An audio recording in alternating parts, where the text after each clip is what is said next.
Hello there, welcome to this episode, and happy summer, everyone. Give yourself a pat on the back because we got through June. June is crazy in pageant world, okay? June is literally nuts, and you did it, okay? A little bit of a recap. I want to just brag on our clients for a little bit. We have had 5 state winners in the month of June. We had 5 top 5 placements.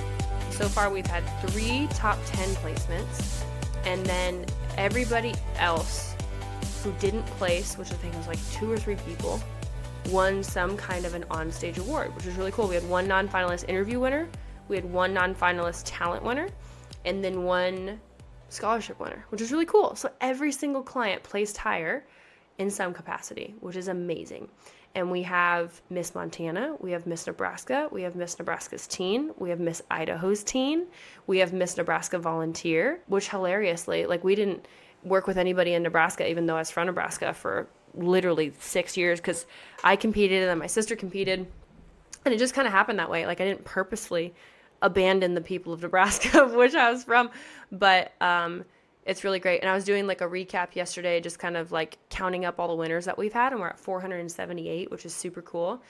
And then local season's about to start, so that ticker will keep going up. My goal is this year I want an actual ticker on my website to like show you guys how many people are winning. It's really cool. But I'm just like really proud of us. Like, we had such a great year and such great clients this past year. Such a blessing, and every single person that competed at state just literally crushed it. We had every single client place higher. So that's always my goal. I wish that I could guarantee you guys are going to win your state pageants and nationals and whatever, but pageants are incredibly subjective, and unfortunately it doesn't always happen that way. But the fact that everybody placed higher, or at least placed in the top, finals, is like really, really a fantastic thing, or at least had some kind of a sign that they were headed in the right direction other than just a couple people. So that's been a really, really, really cool thing, and just a sign that we're headed in the right direction, which is awesome. And then last week, a bunch of you guys got our brand new interview course literally right before I'm recording this. I just finished that. It has about 40 videos in it that'll take you just like 2 to 3 days to go through, about 8 hours total. And I'm doing something new actually this year, where all of our new courses, I'm going to come out with about 4 this year, and they're all just going to be a few $100s, which we can make this really affordable for people, because I want thousands of you guys to get to experience our coaching at a low cost level.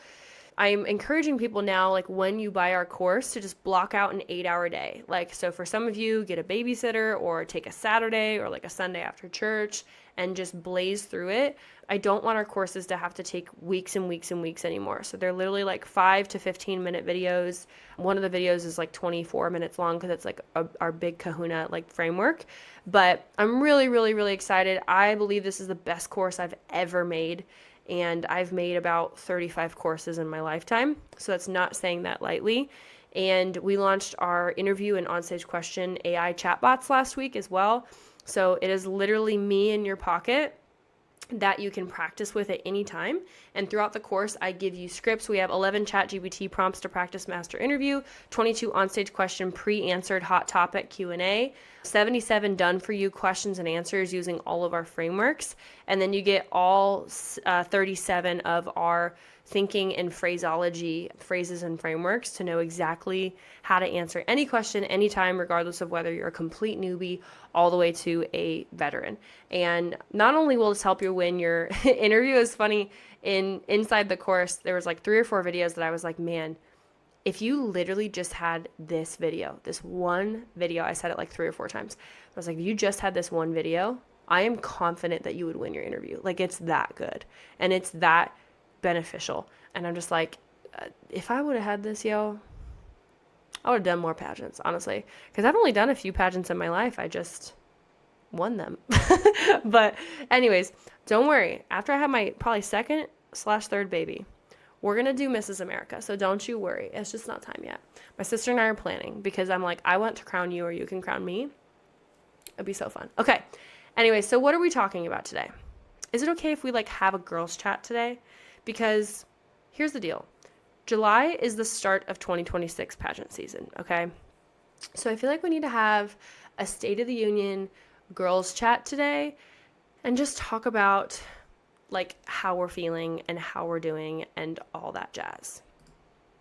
So in having recap conversations with a bunch of our clients, which we do again in this season, and we do customer feedback surveys and just all those kinds of things, and then even just reflecting on like what worked that caused so many of our clients to get really great results this year, I want to share something that I want you to put like your, what do I want to say?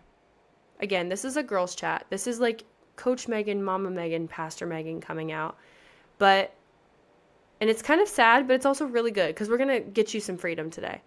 You want to know the number one thing that actually gets people to win their pageant that nobody else is talking about?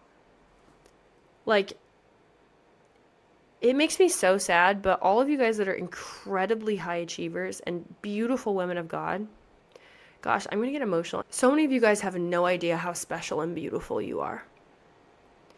And there's a light bulb and a light switch that goes on in the people that win. I was working with a client 2 hours ago who is such a special, beautiful person, and I hope you're listening to this because I love you so much. And she has a very, very demanding and difficult job. And it took a lot of schooling and a lot of certifications to get there. And like every client I have, we all have insecurities, right? I had insecurities. You guys have heard my story a million times. And we had a group call today for our pageant academy, and she was the only one who hopped on. So I was like, great, welcome to your one-on-one, the power of showing up. And we ended up just talking through some insecurities that she had no idea that she had. And they were insecurities of, you know, what if the judges reject me?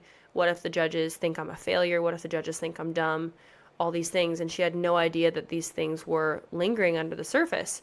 So taking a step back, one of the things that I do as a neurolinguistic programming expert, which is if you're new here, it's like a mindset and high performance human behavior expert. So we can go into the subconscious mind, extract trauma, fear, drama, negative locked emotions, and basically when we remove them, it affects your behavior in the present and your identity in the present, and it basically removes all the crap that was holding you back and causing weird behavior, which could be anxiety, fear, self-sabotage, procrastination, comparison, criticism, self-ridicule, whatever, okay? Different kinds of insecurity. So even like when I'm doing interview coaching, you get NLP, which is cool, and mindset stuff. I put it in everything because it's like all your behavior comes from state, right? So if I tell you the perfect interview frameworks in the whole world and we don't deal with the fact that in every room that you walk into, you feel like a massive failure, what do you think is going to happen?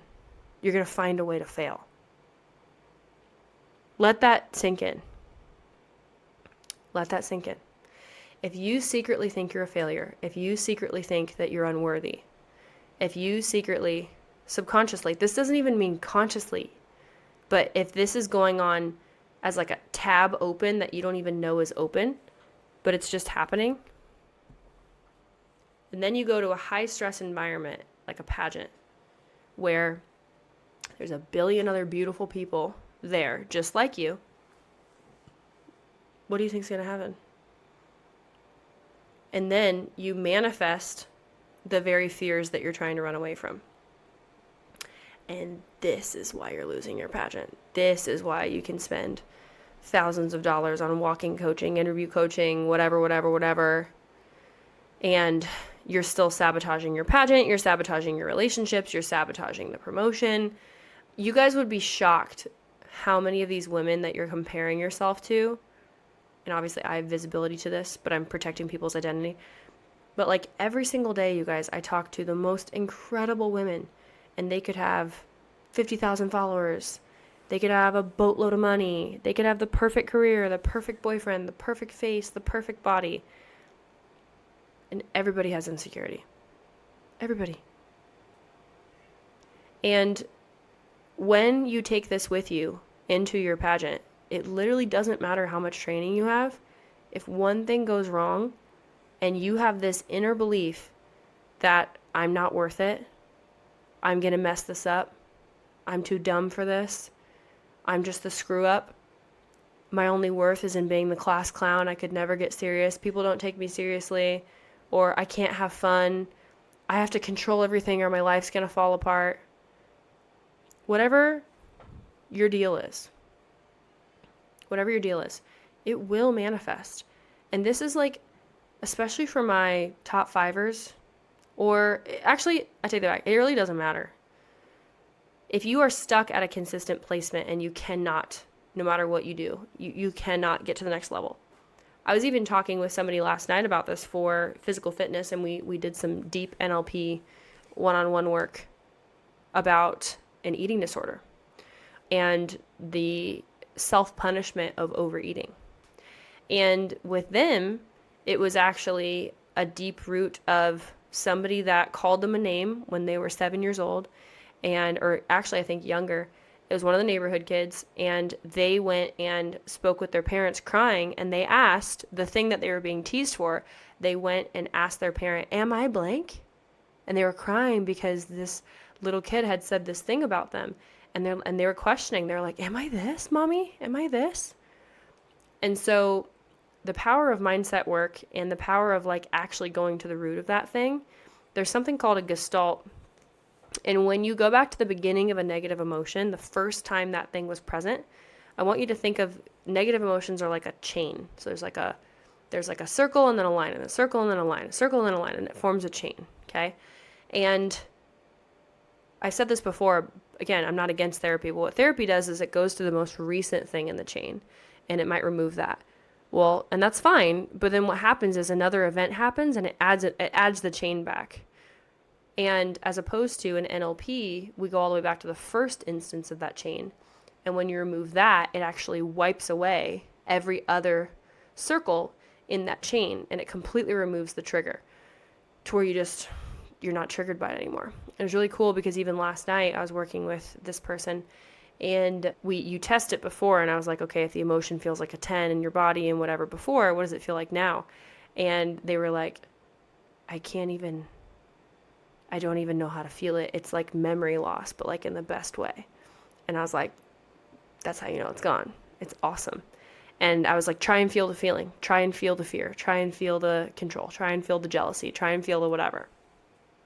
And this person specifically was dealing with jealousy because their body type had to work way harder for fitness than other body types who could eat whatever they wanted.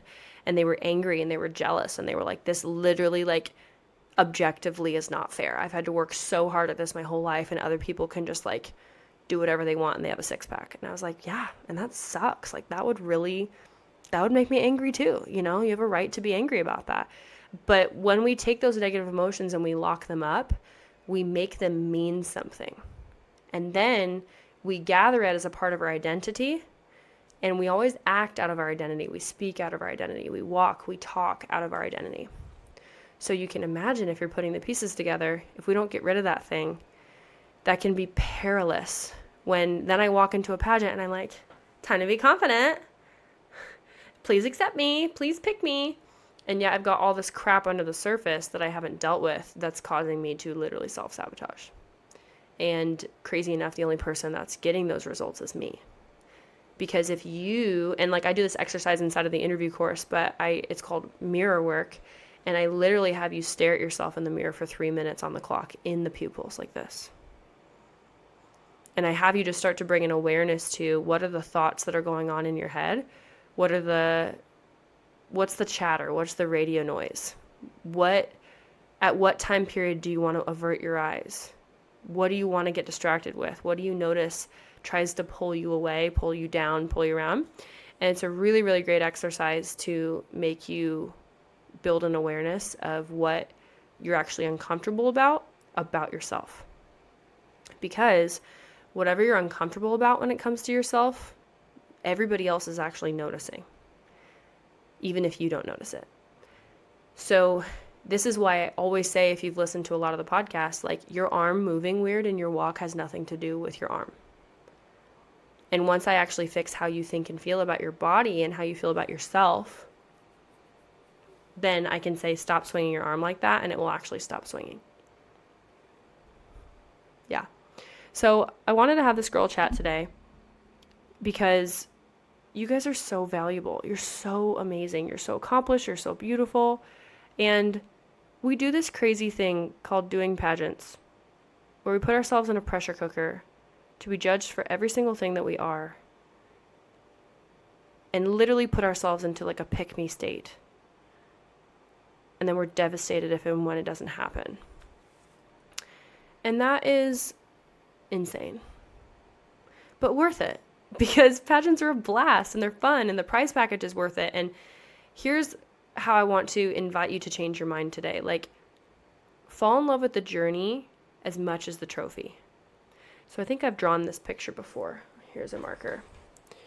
I think I have one singular page left. Nice. Okay. So here's a picture that I've been drawing a lot for my clients. You need to start looking at your journey like this. Most of you guys, this is like now, most of you guys are seeing your pageant as the end of the journey right here. Here's the problem with that. Whether you win or lose, win, yay, or you lose, boo. After this, there's no plan. Boom. And I fall off a cliff. And that's where I gain 30 pounds. I move across the country. I get into a relationship that I shouldn't get in with. I lose track of my faith because I'm just focused on the win or the lose. I become a hermit and I don't talk to my community and my support system for months. And everything that I did that got me here, I now drop off a cliff, and that's not healthy. Now, I'm not saying don't take a time of rest. Rest is important. But I actually created an identity crisis by the pressure cooker that I put myself in, because winning the pageant was the thing that I was looking to validate my identity, and this was the only goal that I could see.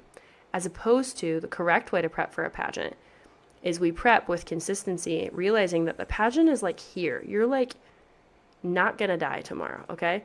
So your pageant is here. This is the rest of your life, and you're gonna have a bunch of other awesome accomplishments that really are like bigger than the pageant. This is pretty impressive that I'm drawing like this. That are way bigger than the pageant. And I've got more life to be excited about. But focusing on who do I want to be? Who has God called me to be? And there's going to be hills and valleys. But I have this North Star of who I want to become that actually helps me to stretch out these things that no longer have to be massive identity, like crises, like really, really confident, really, really insecure, really, really confident, really, really insecure. It's kind of like, instead of having this string that's compressed like this, I'm like pulling it out to make it a bit longer so that now those waves are evened out a little bit. And that's what happens when we have a vision bigger than the pageant. So my invitation to you guys today is I've decided to take on 15 clients every quarter, and that's it, for my personal mentorship pageant academy. I'm more excited about this than I've ever been in my entire life because of the way that we're structuring it. So if you guys are interested in that and you want to do the deep work, you want to win your pageant, that's the easy part, but you also want to do the deep work of who you want to become. You'll be personally mentored by me. My team will walk you through a whole process, give you all of our courses, our systems of exactly how to win your pageant. But you also want to become the absolute best 1% version of yourself. I want you to send us a DM on Instagram with the word 2026 spelled out, 2026. And if you do it on the YouTube video, that's fine. It might just take us a second since we can't do automations on YouTube. But send us a DM on Powerhouse Pageantry 2026, and I'll send you the information of how you guys can do this. I'm really, really excited. I'm going to pour my whole self into the 15 of you, and then we won't be taking the next class until October or November of later this year. So if you want to get a leg up on the competition, you're an early adopter, or you have some things that you want to work on, you have time in your schedule in the summer, or you have a local coming up that you want to get ready for, this would be the perfect opportunity for you. And I can put all the information below of a reminder of exactly what to do, but send us a DM of 2026, and then I'll also have my team just put the information below if we can. And then it's first come, first serve. Once those 15 spots are taken, then we're just going to fulfill and have a blast pouring into these amazing women. I'll see you guys next week on the podcast. That's it for now, and have a great summer.